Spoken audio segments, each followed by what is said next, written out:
So for now, so Captain so it's actually a neat coincidence.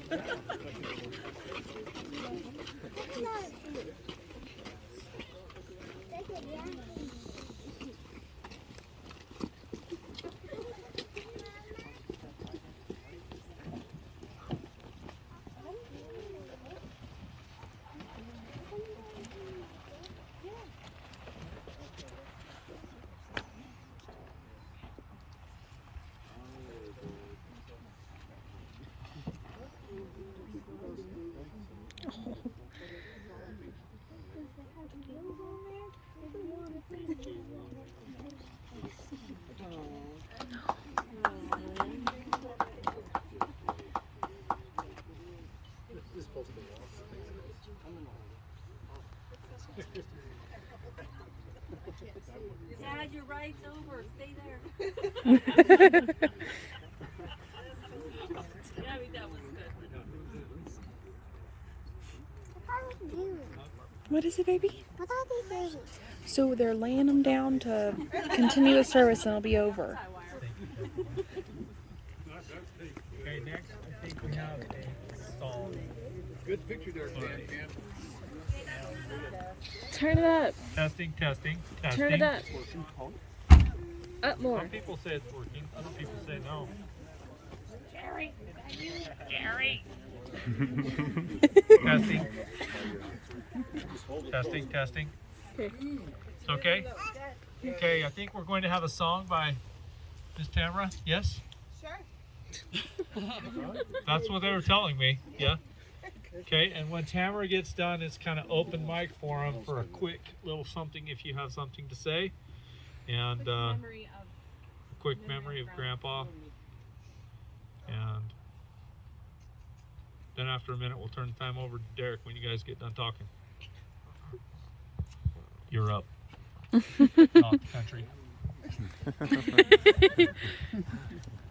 I knew I wouldn't make it through singing a song for my dad today. But when my daughter was baptized, I sang this at her baptism, and he sat in the back of the chapel while I was rehearsing, and he mouthed every word to it. And then in the middle of the actual song, I broke down and started crying and couldn't even finish because he was mouthing every word to it. So I had a friend of mine in Nashville record it for me a while back. So I'm just playing the recording because I definitely won't make it through it here.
prepare.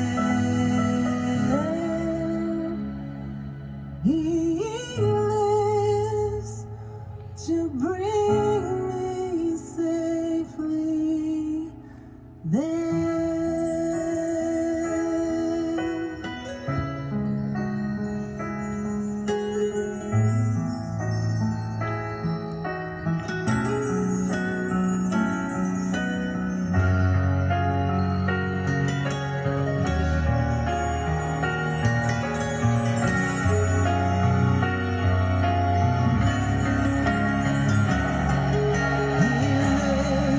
All glory to his name.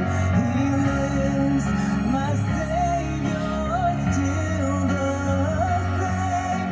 Oh, sweet, the joy this entrance gives. I know that my Redeemer lives. He lives, all glory to his name. He lives, my Savior, still the same. Oh, sweet, the joy this sentence gives. I know that my Redeemer lives.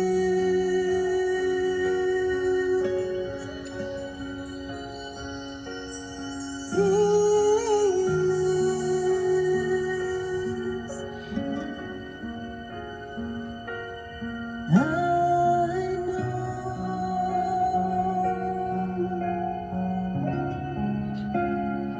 he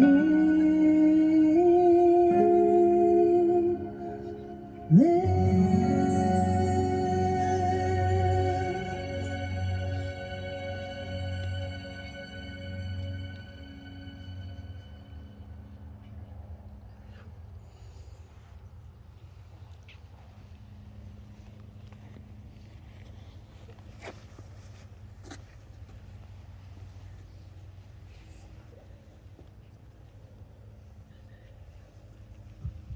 Sammy, that was absolutely gorgeous. Thank you. I'm Burnell Christensen. I'm the middle son of the six. I guess Niall and I are both middle, aren't we? Right. So I'm maybe 6.5, or 5.5, whatever. I do not talk long like other Christensens have been known to do. We learned from you. We learned from you. I just want to say this much. In growing up, we did not have the opportunity as much to know Jay because he was the oldest and there was about 11 years between he and I. So by the time I could remember, he was gone. But I got to know him. And especially in the last few years, I got to know my brother. And so this is what I know. Were the Lord to be here, he would say, J. Elmo Christensen, I loveth him, for he is without guile. And he is. Jay, as far as I know, never gained a testimony. He was born with a testimony from birth. And the song that you sang is one that he knows. He didn't stand up. He wasn't out, doing like I do, talking once in a while. But he was just a pure soul. That's the Jay that I know. This I also know as of today. When we pass through from this side to the other side, and everyone but my brother Niall is going to experience that, he figures he's going to be translated.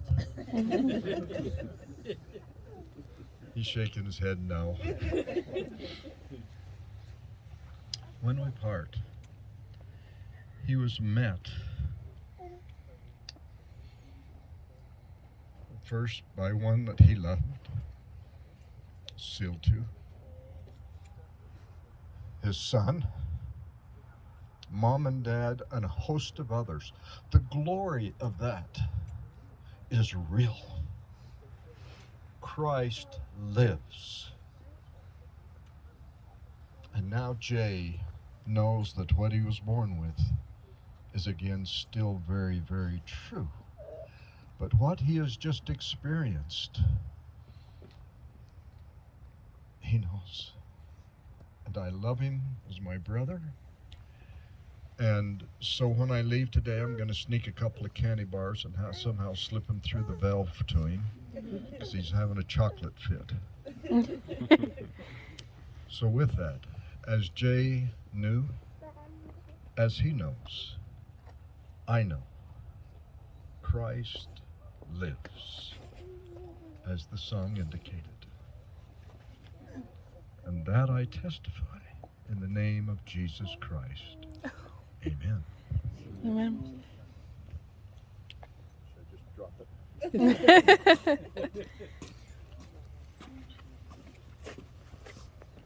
Hi, I'm Ryan Christensen. You have to turn it on, Ryan. Can you hear me? There you go. I'm Ryan Christensen, oldest son of Gordon and Deborah. And just a few things I thought of when I was little. Grandpa used to always tell me the tortoise and the hare, and that's always stuck with me. No matter your last place or first or middle, like if you just give it your all and you know, try to win the race, the one that's slow and steady always wins the race, and he always told the best version of that. And of course, a lot of the intermediate family, remember, we were all hanging out together, and it was during the Pokemon Go craze, you know, and he was like, "Hey Ryan," he'd always remind me, "Have you found the bishop yet?" I was like, "Grandpa, I haven't even found Pokemon yet." And I'll never forget that. He'll, even though I haven't found the bishop yet, I'll definitely someday we'll definitely find him, and maybe he can attend my temple wedding or something. But love you, Grandpa, and you won't hear me say this often, but go Jazz!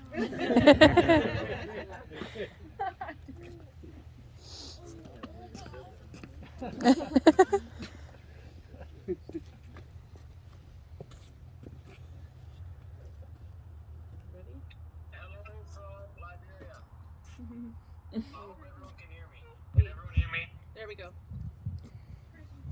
Hello, testing. You can hear me? You're good. Alright. So, for me, I had the opportunity to spend a day each week working alongside Grandpa on his famous tree houses. And one thing that stands out in my mind is that every week when I would pull up into his driveway, he would be sitting underneath the tree house in one of the chairs. And I'd get out of the car and I'd go and greet him. "Grandpa, how are you?" Oh, I've done it today. I'm in the doghouse." "Grandpa, what did you do?" "Oh, Renee wants to go to the store. Well, I wanted to watch my ball game." And so I'd find out what he needed to do that day. And then I'd leave him there, I'd go inside, I'd talk to Renee, see what she needed to do. And then I'd spend a delightful day working alongside Renee and Jay, hearing them argue with each other in the way that they can do. It's so sweet. I just love it. So I love Grandpa. I love the memories that I have with him. And even though he's in the doghouse every time, he always got out of it.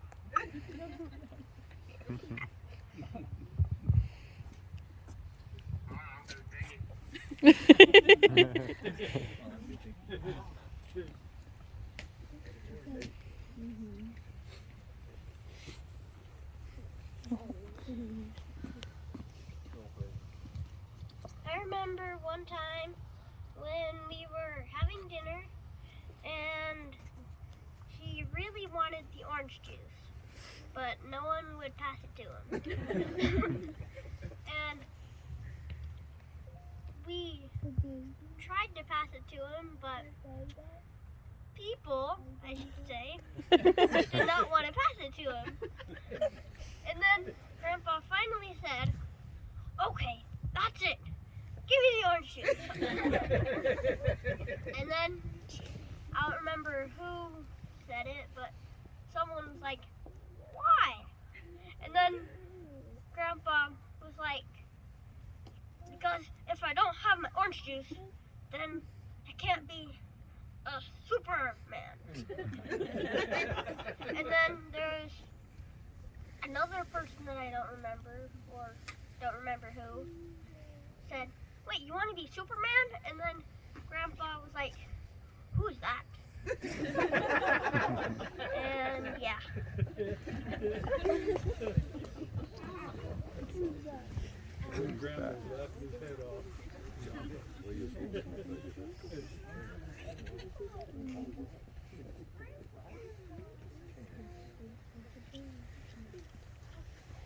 Do it, or you're gonna regret it. You and Rosie go together, you're gonna regret it if you don't.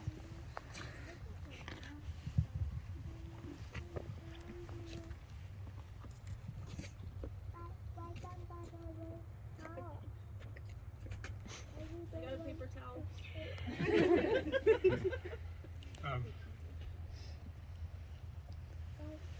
Jay was a real blessing to our family, to our mom. She was so lucky that they found each other, and he made her so happy.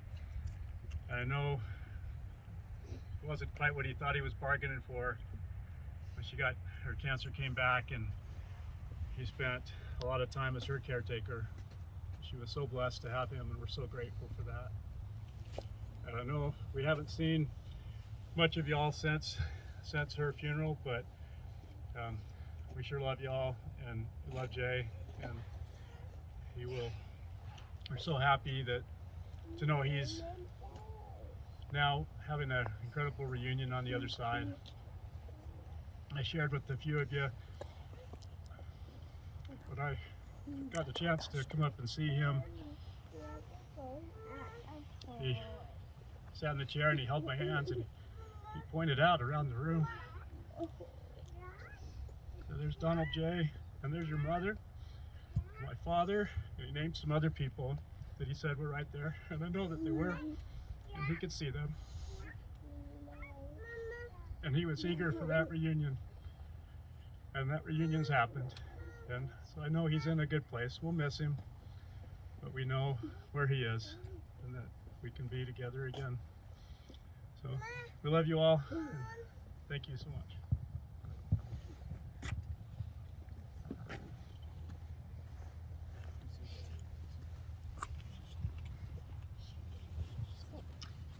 I'm Roseanne Christensen, and I'm married to Brunel. And I married into the Christensen family when I was 18. And I was the oldest of my family, so I didn't have brothers or sister-in-laws until that moment, and that was a trip. And Jay was the oldest, and Rosemary, and they opened their arms and their hearts to me and Brunel.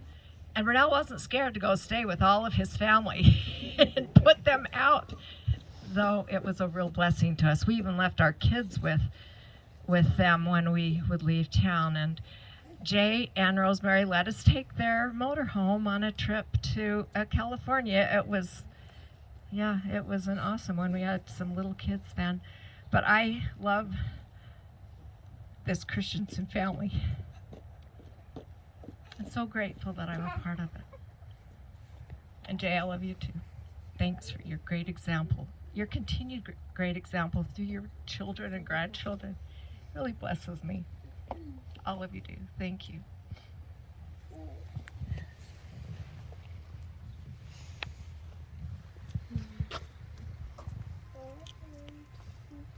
As you can tell, I am really cold. But I don't live in Utah. Me and my mom, Cameron, Sebastian, Lauren, and David, we live in Alabama. And I was born in Tennessee, so I've never really had many memories with Grandpa. but there's two that I remember from the 6 weeks that I was down here. And one of them is Grandpa always loved to go shopping, and everyone knows that. But his favorite thing was going on one of the scooters and following Renee and making sure that he hit her in the aisles. And it was the funniest thing ever, but Renee would turn around and get on to him. And we would always be like, Grandpa, you gotta slow down. But he would just have too much fun, and we could never catch up to him. We could never find him in the store. And of course it was Costco, so it was huge.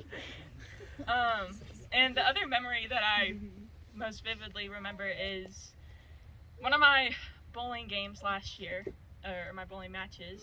My mom had FaceTimed him, and he was watching, and in the middle of the match, it was my turn, but he was cozily sleeping on his chair. I don't know if it was a good turn, if I got a spare or something, but he missed it. And by the time the match was over, he was awake, but we won. And he was pretty happy about that. But the 6 weeks I was down here, I did have a lot of fun with him. And most memories I don't really remember from when I was a child, but he always made sure to tell us to keep going, and he always knew that we had something special in us and we could do it no matter what. And one last thing, because of him, ever since I was little, I've always had a thing for special needs too, so that's probably what I will be doing as my career, and it'll go out to my grandpa and grandma. Oh, it's okay. Where are you going? Hold on. You're so cute. I love you. So, like Nate, I also hope to contribute to the Crooked Tree Houses. And so I really didn't get to know Grandpa until a little bit later in my life. But just probably for the last almost 2 years, I've spent just going and helping him every week. And I've really got to get to know him, and I'm so grateful for that. I had a really funny story that I was going to share, but it must have been embarrassing because I can't remember it. But I love Grandpa, and it was so precious to go and just see him every week. And I have all sorts of memories. One of them is in the store, and I remember we went, and of course it wasn't just one store, but we went to like 4 or 5 or maybe 7 stores. It was a lot. And we'd go through and he had everything all ready every time that I went over there. And he had his plan all laid out, and he knew exactly what he wanted to get done. And when we went to the store, he had exactly every single screw that he needed, measurements of tires, which the systems were a little new to me. He took a tape measure one time and he measured the diameter of the tire, and we get to the store and he goes, "Okay, Trev, guess." But just, it was so fun to be able to spend that time with him. And I'm going every week as the cancer started to take over. I got to watch as he went throughout his journey, and it was a very personal thing for me because I saw the difference every week, from him avoiding the heavy wagon to not taking any wagon at all, and a little while later he wasn't even outside when I got there. And so it's just all of those small things. And I remember talking to him, and I can honestly say that I've heard him say stuff about probably half of you guys, and they were mostly good. But he loves each and every one of you guys, and I can assure you that. And I know that those tree houses, although it gave him something to do and it was a project, I believe that he built those for for you guys as well to enjoy and to have something to remember him by. And just another one of those crazy stories. And I'm so very grateful for the time that I've had to spend with him.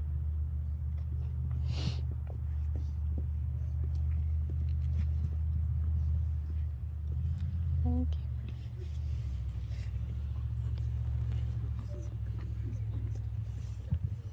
Yeah. Kneeling on the ground, my foot fell asleep. Pants are wrinkled too. Pants are wrinkled. In the back. We're almost done with this. But I always look forward to getting his birthday cards and getting a $2 bill with the smiley faces on them. And then every time he called me, it was like an interview. Did you go to church? Did you talk to the bishop? Did you do this? And then after a couple minutes, he'd be like, all right, so how's school? I'd be like, I'm not in school, Grandpa. Got kicked out of the Navy, remember? Oh, that's right, that's right. He always made me laugh. I love you, Grandpa.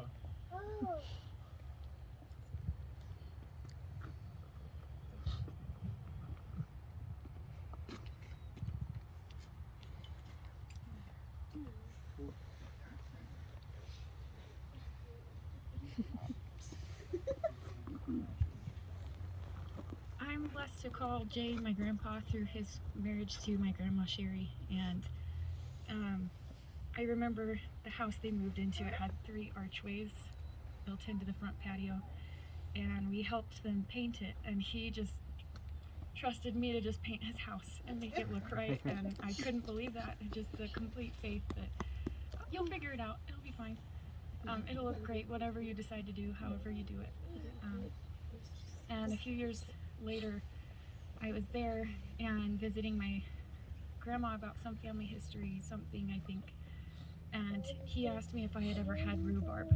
And we had rhubarb plants in a backyard, and when I told him no, he was not happy about that. He immediately rushed outside, cut a stalk of rhubarb, brought it in the house and taught me how to eat it, and smiled at my first pucker reaction, because don't expect that flavor, but we had a good laugh about it, and just every memory, he's smiling, he's laughing, he's making everybody else smile and laugh. I'm grateful for that.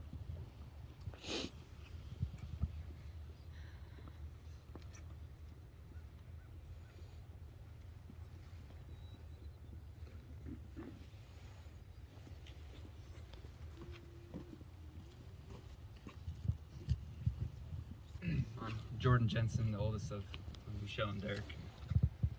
Sorry, this is harder than I thought it would be. I just want to give a shout out to Grandpa. In every stage of his life, he didn't shy away from a challenge.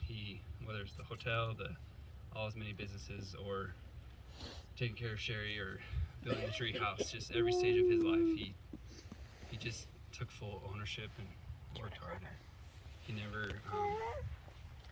He just never backed down. He's always moving, doing something, you know. Like a lot of my cousins have said, you go over and he's always got the next project or idea to do, and he just never sat down, and I just love him for that, you know.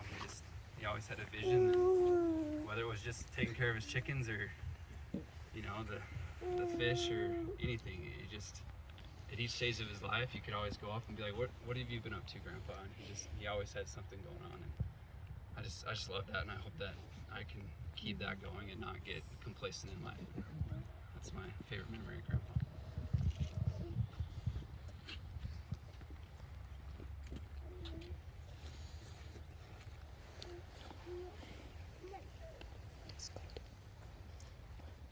Your hand is cold. I know, this one's even colder. I can't even feel it anymore. So I went over to help build a couple things alongside my brothers a couple times, and I remember one time I was building a fence, or digging the holes to build the fence with Zach, and Grandpa was trying to have me go get this tool, but his descriptions are very interesting to a mindset like mine, and I had no idea what he was talking about. So I would go back and forth multiple times trying to figure out which tool he was trying to have me get.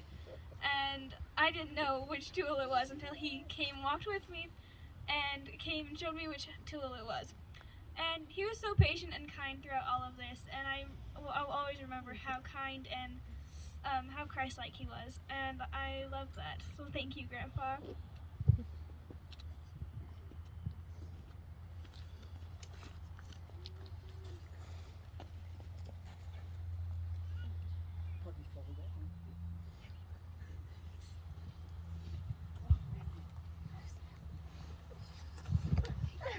I gotta get out here when I'm done.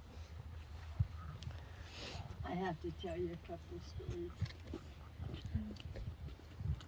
Kids will probably remember this. When Jay was building a sun deck, he had the ground all ready, and he was supposed to get a ladder, and he said, "Where's the ladder?" And I said, "It's in the garage." And he says, "Oh, okay." And the next thing I know, he's by the window that he's going to cut out so that they'll make a sliding glass door. And he's on a apple crate. Now, if any of you know what an apple crate is, it's not very sturdy. And I'm looking out the window saying, "No, we'll bring you the ladder." And all of a sudden he falls. Well, he broke his ankle. So Gordon helped me. And we got him, right? Who you married? I can't remember. Anyway, somebody helped me get him in the car, and we got him to the doctor. And they put a cast on him, 30 here. And then they put a boot on him. Jay, you do not walk for 2 weeks, and then when you come back, the doctor will see how it is. Well, guess what he did? He stayed in the house for 2 days. And the next thing I know, my neighbor's running over and saying, "Your husband just fell." And he's outside, and he'd climbed up on the apple crate again to mark the glass. And he had broke his foot again. Well, it broke the cast. So we get him back to the doctor, and by this time, our doctor wasn't too pleased with him. And he says, "Okay, I'm going to put a cast on you, and it will not break." But he hated the boot. So 3 days later, he walked on the cast and broke the cast. I didn't even want to take him to the doctor. I had my neighbor help me, a guy. And we walked in, and Dr. Nelson says, "Oh my hell, Jay, you didn't do it again." My dad. He said, "I give up." He pulled the cast off, threw the boot across the floor, and he said, "You do what you want." And he had a sore foot, but he made the sun deck. He was very stubborn. When he wanted to do something, he did it. And at the end, this is the best story. He went to the boss, and he said, "In the laundry room, we need a dumbwaiter."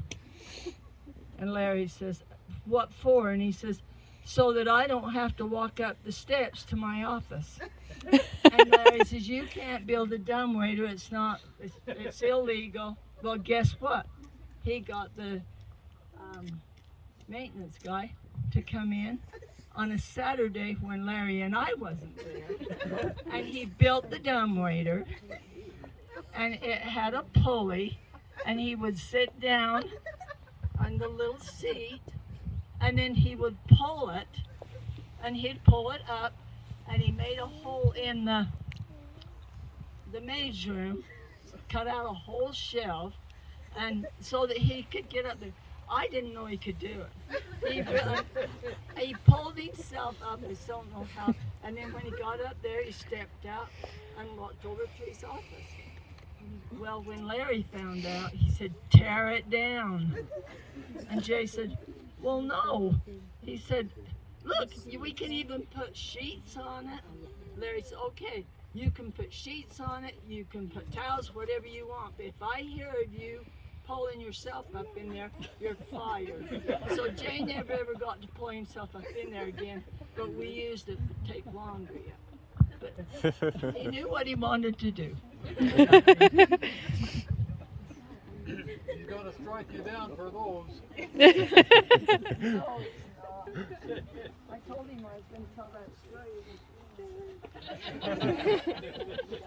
Well, I did. That don't mean he won't strike you down. Anybody else? Well, hello there. Super. Jerry, sit down. Well, Grandpa, I'm gonna carry on his voice forever and always, and make you guys laugh, and always remember and cherish his voice and the memories. But the biggest thing that stood out to me is that Grandpa had the best support that anyone could ever have, and he was always there. He'd always show up. One thing that made me laugh every time that he came to my baseball game is he would have his scorebook out, and no matter how old he got, he knew exactly what to stat down. And if I went 3 for 4 with 2 doubles and a home run, he would come over to me after the game, show me the scorebook, and he'd be like, "You struck out once. You got to fix that. You got to do better." That's the one thing. He loved coming to the games, but he always wanted us to be better always. So I'll always cherish that and the support he had. But go Jazz.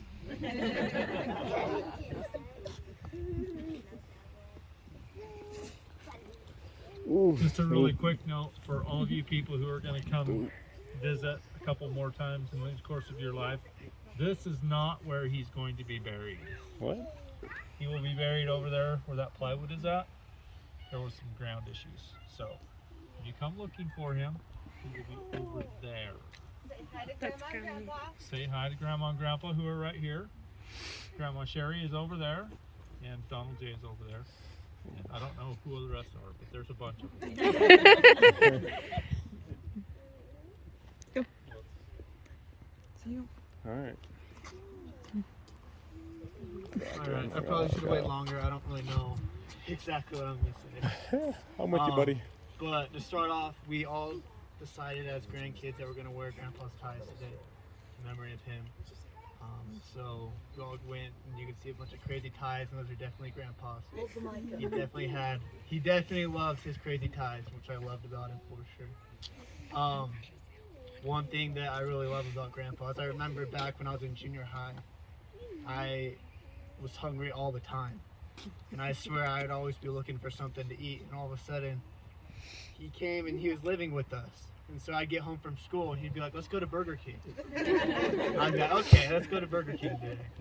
But we started going so often that I would like skip lunch some days at school, so I'd come home and go to Burger King. So I'm like, I like Burger King better than school lunch. Like, this is incredible. And it was just kind of a natural thing that we ended up doing together just every day, and I just loved it. But I've loved all the memories I've been able to have with him and all the things that he's taught me. He's definitely taught me more than enough. And I know there's many more things that there are to learn from him and from his past experiences and stories. But I love you, Grandpa, and I love all of you guys and all the support that he gives us every single day.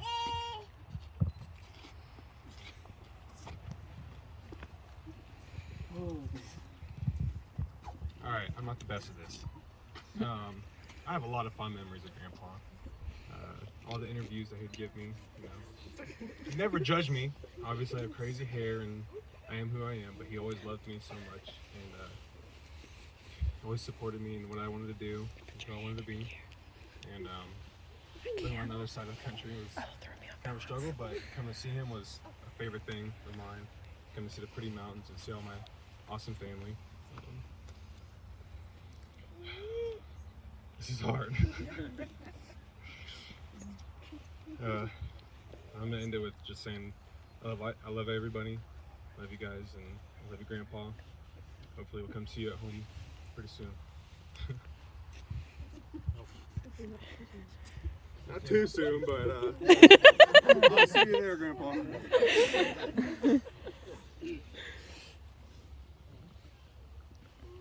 Last call. Zach. Okay, good. Yeah, I didn't want to end So, on mine. Everybody knows that one person when you go to a family gathering that you just don't want to get stuck talking with.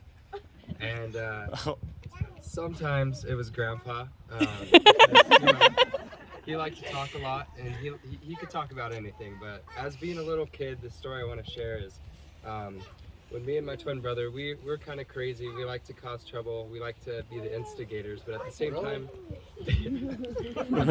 time, we're just trying to have fun. And so I remember me and my brother were over at Derek's house, and like Sebastian and Nate and Trevor and everybody, all the kids were a lot younger than me and Drayson. And me and Drayson would instigate some, like getting them to kind of pick on each other a little bit, but at the same time, if I had accidentally knocked a kid over and they started crying, what I would do is I'd go run straight to Grandpa and I would hide. And so if I were to get in trouble with an adult, I'd be like, I'm with Grandpa, you know, he's talking to me. But what I didn't realize is that I put myself in timeout because I got stuck talking to Grandpa for a little while. And, you know, then I learned my lessons from that. So, but then again, getting older and sharing more conversations with him, you almost just don't want to leave. But then you check your time and it's about an hour late and you're like, okay, maybe it is time to go, but there's so much that you can talk about. But he was so pleasurable to be around, and you know, I'm gonna remember that forever, and all the memories that we've had together. I also kind of remember when I was probably about maybe 6 or 7, we were up in Richfield kind of walking the streets, and I think I almost wandered off into traffic, and Grandpa grabbed my arm and he gave me a little lecture not to run out in the street. And then as I got older, my dad told me a story how Grandpa threw him through a window and or a sliding glass door, threw through a window, and then so you know, when I heard that story, I went up to Grandpa and I was like, hey, if I ever give you any grief or any grief, you know, just throw me through a window and I'll take it after my dad and I'll learn my lesson. But he's an amazing guy, and I'm so glad that every single one of you came out here today and showed the love and support that he would want, and I appreciate that, and you know, we'll always love him, and hope he's in a much happier place now. So thank you.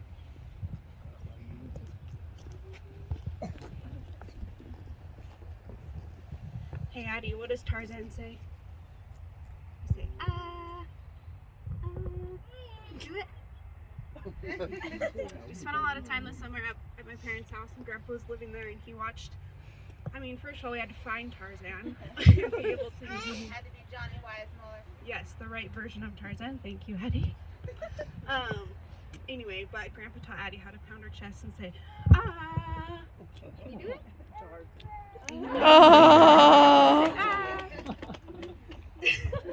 Anyway, but someone said at some point during the service that Grandpa was really good with kids, and I think it's very, very true. I think even just with Addie, he danced with her and sang with her, and just, I don't know, it was just very, very sweet. And I think that personality is or just that aspect of his personality has been a light thread his entire life. He's always been dancing with us and cheering for us and driving up in his happy truck at the gymnastics meet and all the things. But he has a light about him, and I'm gonna miss that. But he is goofy. Sometimes people ask to describe him, and it's hard because it's like, what word do you use? He's silly. He's goofy. He's genuine. He's I don't know. I feel like he's just always in service of others, and yeah, I don't know. I'm gonna miss him and his just constant support he had for all of us. So good job, Eddie.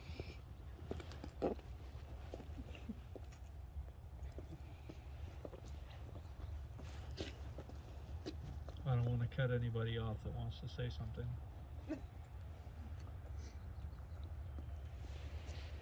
I'll say a couple of things. I love Jay.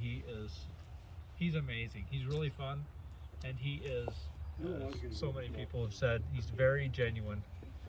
He is, he's one who for better or worse, sometimes will let you know his opinion. And sometimes with no filter.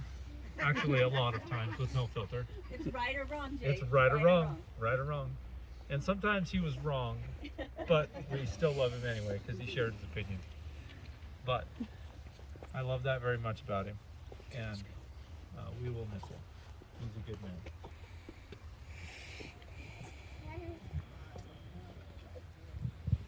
I ought to remember Jay, because I'm his younger brother. And there was a lot of times that anytime there was a ball game or he had to go to some sport activity, they would say, all right, the deadline is this day. And so the day after that, he would go up and try out, and 9 times out of 10, he would make the team. And he was always in sports, and he loved them. And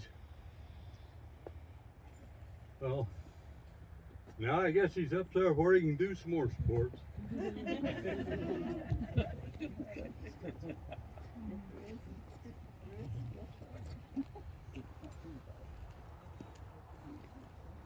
Okay, we'll turn some time over to Derek. We'll bless the ground he's going to live in and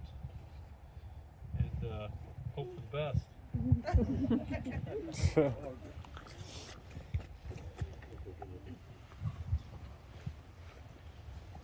Our Father in heaven, we or by the power of the Holy Melchizedek priesthood, which I hold, I dedicate and consecrate this plot of ground for the body of J. Elmo Christensen. Father, at this time, we'd like to bless this hollow ground, that it will be watched over with thy hand, and that there will be a special spirit here, that as those come to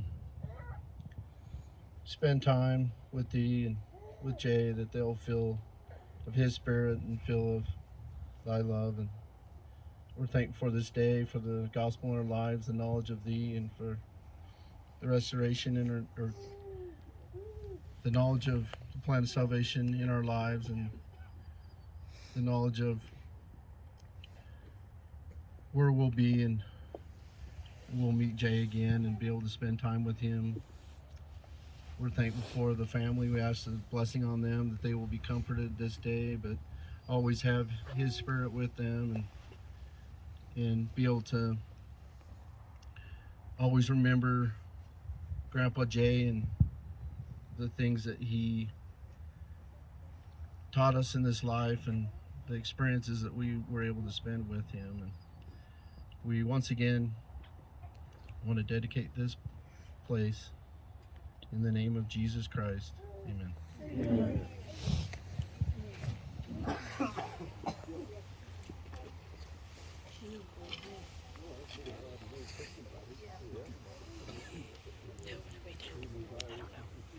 I'm cutting the camera.